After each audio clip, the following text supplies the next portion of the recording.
Before we begin, please subscribe to the channel, give this video a like, and let me know in the comments which country you're listening from. I love seeing where my listeners are from. Enjoy the story. My name is Sarah Anderson, and for most of my life, I believed I was married into a respectable, God-fearing family. That belief ended on a rainy Tuesday morning, the day my husband forgot his phone. I had been married to Daniel Anderson for 23 years.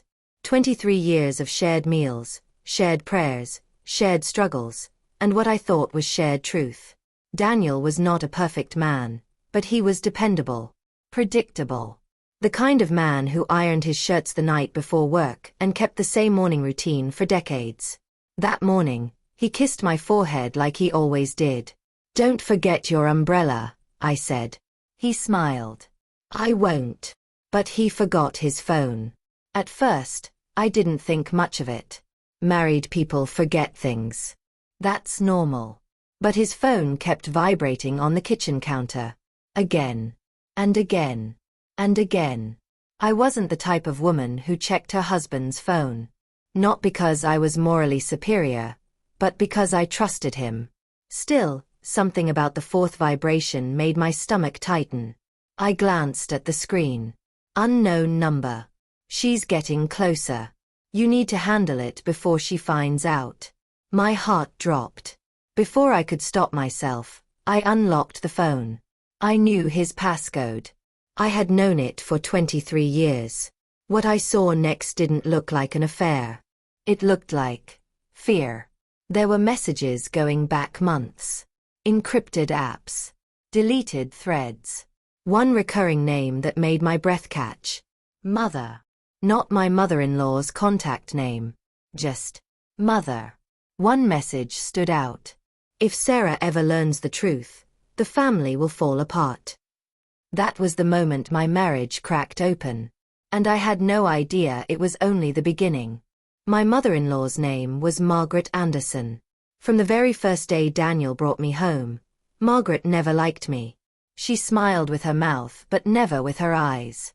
She hugged me stiffly.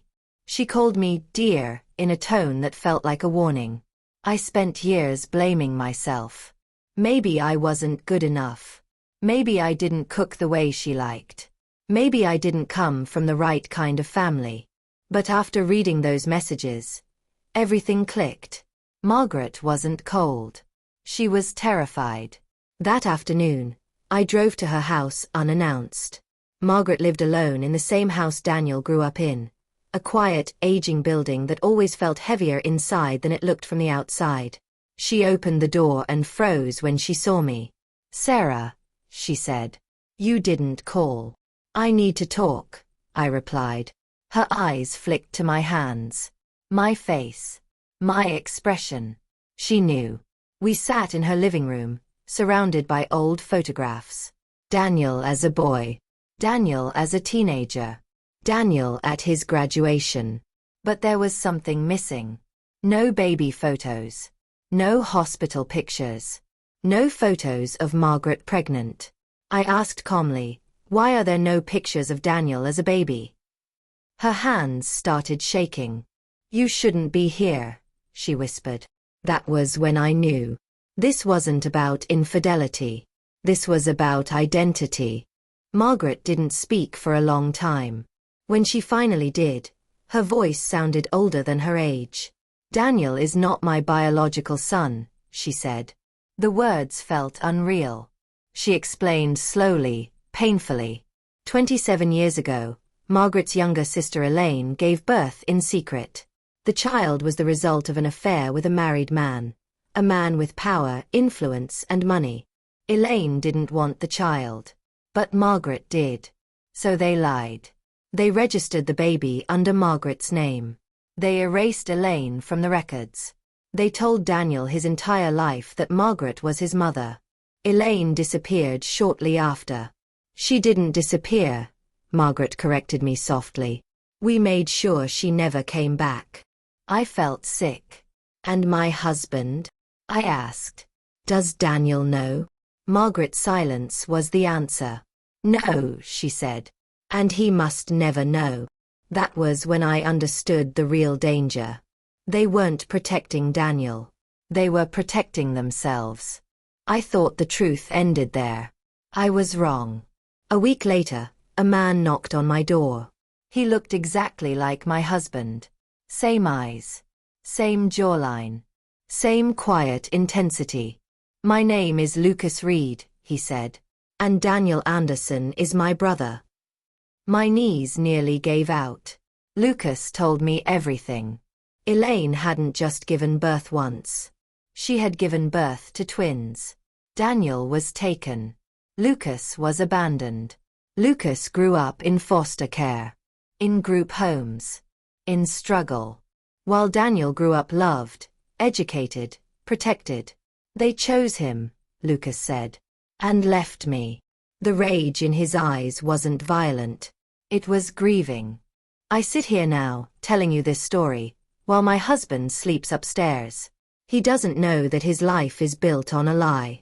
He doesn't know that his brother exists. He doesn't know that the woman he calls mother stole him. And I don't know how to tell him. Because once the truth is spoken, there is no going back. Families don't always break because of hatred. Sometimes, they break because of secrets hidden too well. And I am standing at the center of one that was never meant to be uncovered. That night, Daniel slept peacefully. I lay awake beside him, staring at the ceiling, listening to his breathing like it was a countdown clock. Every inhale felt like borrowed time. Every exhale reminded me that the man I loved didn't truly know who he was.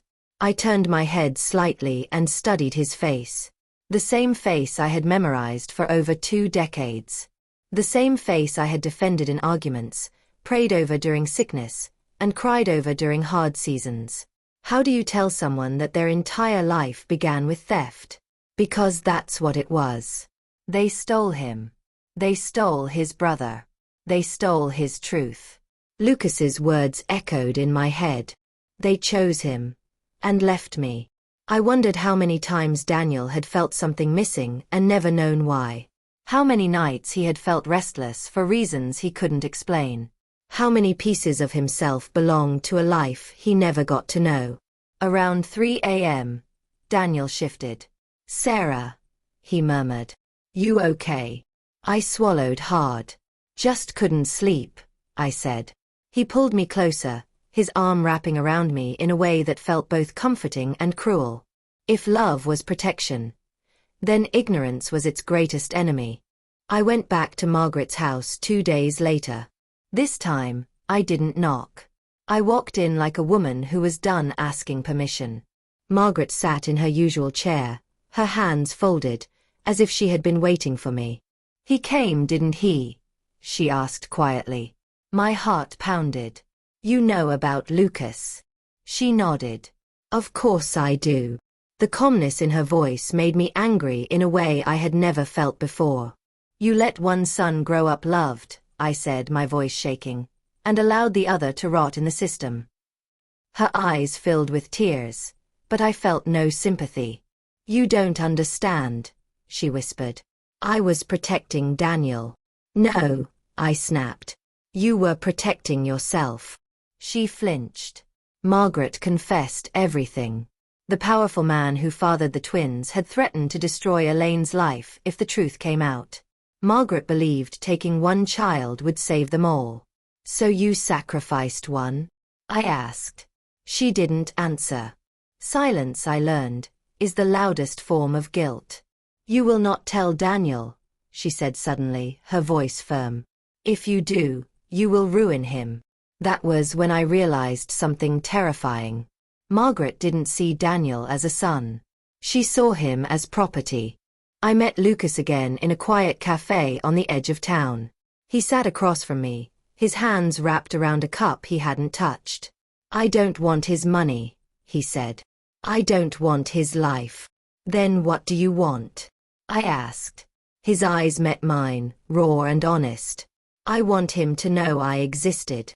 He told me about his childhood. The homes that smelled like bleach and sadness. The nights he cried himself to sleep wondering why no one wanted him.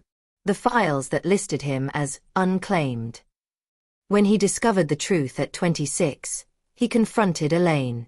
"She told me I was a mistake," he said quietly. "Then she died 6 months later." I reached across the table and held his hand. In that moment, I saw my husband in him, not just physically, but emotionally. Same quiet strength. Same broken questions. Lucas slid an envelope toward me. Inside were documents. Birth records. DNA results. Proof. "I don't want revenge," he said. "I just want truth." Truth, I realized, is the most dangerous thing in a family built on lies. I told Daniel everything on a Sunday afternoon.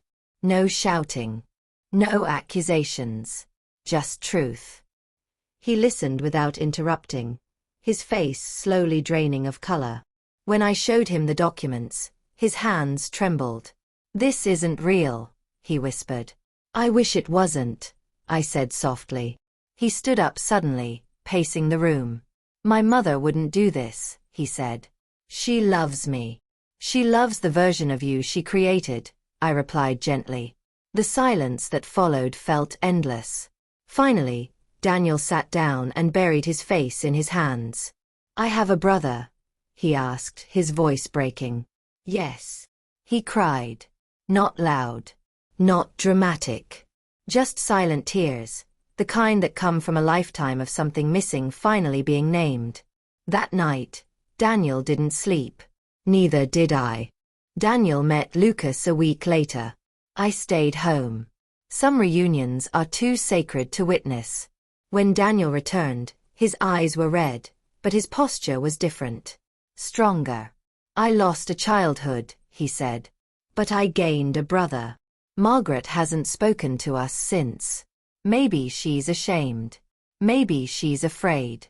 Or maybe secrets, once exposed, have no more power to speak.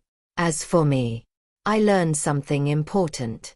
Families don't fall apart because of truth. They fall apart because of lies told for too long. And sometimes, love doesn't mean keeping a secret. Sometimes, love means setting the truth free, no matter the cost. If you enjoyed this story, please support the channel by liking the video and subscribing for more emotional, real-life family stories like this. Your engagement truly helps this channel reach more people. I'd also love to hear from you. Do you believe some family secrets should stay hidden, or should the truth always be revealed? Let me know in the comments, and thank you for listening all the way to the end.